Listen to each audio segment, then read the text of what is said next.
Hello there, Storytale adventurers. Before we dive into today's tale, don't forget to like and subscribe to Storytale Trails for more magical adventures and wonderful stories. And now, get cozy, snuggle up, and let your imagination lead the way. Because it's time for the story of Little Red Riding Hood, like you've never heard it before. Once upon a giggle, in a village where the houses looked like gingerbread and the clouds sometimes rained jelly beans. Okay. Maybe not that magical, but still quite lovely. There lived a cheerful, curious little girl named Rosie. But no one ever called her Rosie. No, everyone called her Little Red Riding Hood. And why, you ask? Well, because she always wore a bright red hooded cloak that her grandma had made just for her. She loved it so much. She wore it every single day. Rain, shine, snow, or squirrel stampede. Now, Little Red Riding Hood lived on the edge of a great big forest, the kind with tall trees, chirping birds, whispering winds, and maybe, just maybe, the occasional mysterious creature hiding behind a bush munching on snacks. One sunny morning, her mom was bustling around the kitchen, making some delicious goodies. The smell of warm muffins and strawberry jam filled the house like a big cozy hug. "Red," her mom said, "Grandma's not feeling well today. I've packed up a basket of treats to cheer her up. Some muffins, a jar of honey, her favorite herbal tea, and, oh, a little pot of that raspberry jelly she loves. Would you be a dear and take it to her?" "Of course," said Little Red Riding Hood, twirling her red cloak like a superhero cape. "Mission accepted." Her mom knelt beside her and said, "That's my girl. But remember, stay on the path, don't talk to strangers, and absolutely no chasing butterflies deep into the woods. Got it?" Red nodded so hard her hood nearly flew off. With a skip, a hop, and her basket swinging by her side, Little Red Riding Hood set off into the forest, humming a tune she made up on the spot. Something about jelly and jam and squirrels wearing socks. The trees whispered above her like they were telling secrets, and the sun painted golden patches on the ground through the leaves. Now, as she wandered along the forest path, Red was doing very well keeping to her promise. She didn't stray from the trail, not even when a group of chipmunks did a tiny conga line across the way.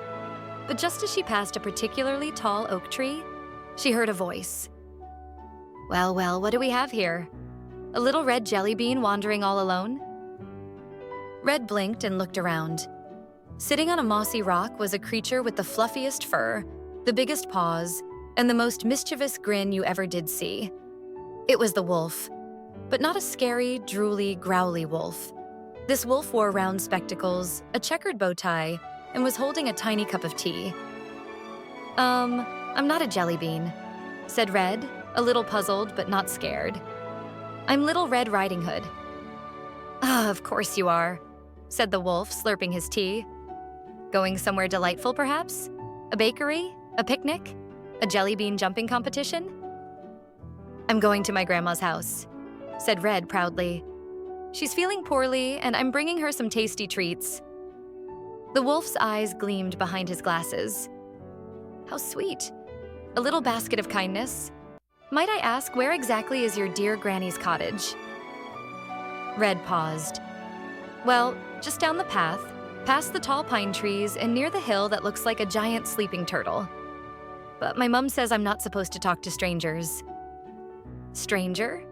Me?" gasped the wolf, placing a paw dramatically on his fluffy chest. "I'm no stranger.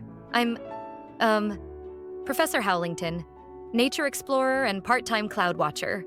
Nice to meet you." Red giggled. "Professor Howlington? That sounds made up." The wolf chuckled. "Perhaps, but I do know a shortcut through the woods to get to your granny's house even faster. Would you like to know it?" Red thought about it, but then she remembered her mom's words. "Stay on the path." "No, thank you," she said politely. "I like the long way. I get to see all the butterflies." The wolf tipped his imaginary hat. "Very wise. Well, safe travels then, Miss Hood." And just like that, the wolf dashed off. Through the trees, over logs, under bushes, faster than a squirrel on a trampoline. You see, the wolf had a sneaky plan. If he couldn't trick Red into straying, he'd beat her to Grandma's house. Meanwhile, Red continued down the path, stopping now and then to admire a daisy or say hello to a friendly bluebird. She even helped a little hedgehog untangle itself from some ivy. But back at Grandma's cottage, things were about to get very strange. The wolf arrived, huffing and puffing, and knocked on the door. Knock, knock, knock. "Who's there?" came a sweet, wobbly voice from inside. "It's me, Little Red Riding Hood," said the wolf, pretending to sound like a little girl. Honestly, it was more like a goose with hiccups. Grandma, who was clever as a fox and sharp as a thistle, narrowed her eyes. "You don't sound like Red." I have a cold." Grandma tiptoed to the door with her walking stick, peeking through the peephole. She saw two very large, very hairy ears and a tail wagging behind a bush. "Aha," she said under her breath. "Time for Operation Sneaky Granny." Quick as a flash, she tied her bedsheets together, climbed out the back window, and ran next door to her neighbor, Mr. Hoot's treehouse. Mr. Hoot was an owl with excellent eyesight and very good cookies.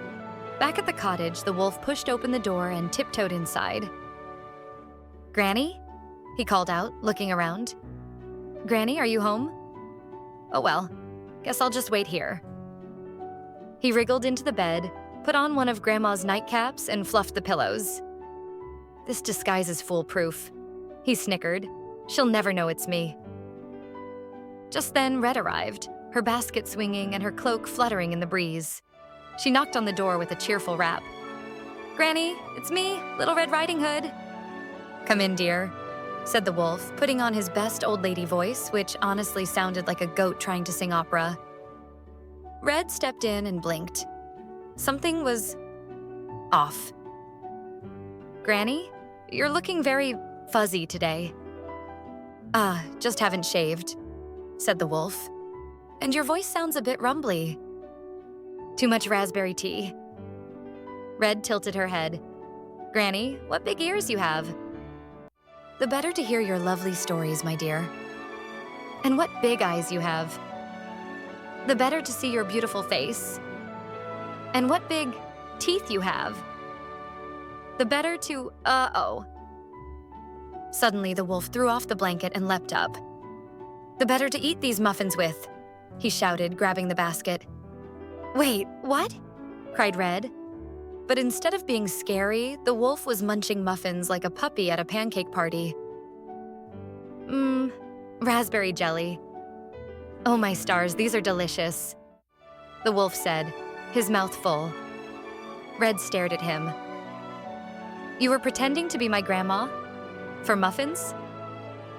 The wolf looked sheepish. "I may have overcommitted to the role." Just then, the door burst open. It was Grandma standing with Mr. Hoot the owl and holding a wooden spoon like a sword. "Back away from my muffins, you rascal," she shouted. The wolf froze, crumbs falling from his chin. "Don't worry, Grandma," said Red. "I think he just really likes baked goods." Grandma lowered the spoon. "Well, next time just knock and ask like a proper visitor." The wolf sniffled. "I get a bit sneaky when I'm hungry." Grandma looked at him, then at Red. "Well, I suppose we do have plenty, but you're helping with the washing up." And that's how the wolf, Little Red Riding Hood, and Grandma ended up sitting around the table, sharing muffins, sipping tea, and laughing about the whole silly mess. From that day on, the wolf became a regular guest. He never pretended to be someone else again, though he did start wearing bow ties more often. Red continued to visit Grandma often, always staying on the path and always bringing an extra muffin for their new furry friend. And if you ever walk through that forest, you might just hear giggles, kettle whistles, and someone singing about jelly beans and squirrels wearing socks. The end. Don't forget to like and subscribe to Storytale Trails for more great stories. See you next time, adventurers.